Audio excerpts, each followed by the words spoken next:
আসসালামু আলাইকুম, আশা করি আপনারা সবাই ভালো আছেন। তবে আজকে এমন একটা জায়গায় আসছি, এই দেখেন একটা কূপ। এই কূপের ভিতরে পানি ঢালা হয়। পানি ঢেলে তারপরে এখান থেকে পানি উত্তোলন করা হয়। এই দেখা যাচ্ছে কিনা,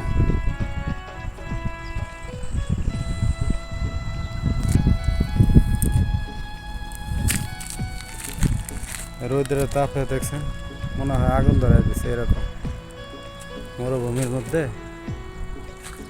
মনে হয় আগুনে পুড়ে গেছে সব, কিন্তু এগুলো সব কিন্তু রোদের তাপে পড়ছে।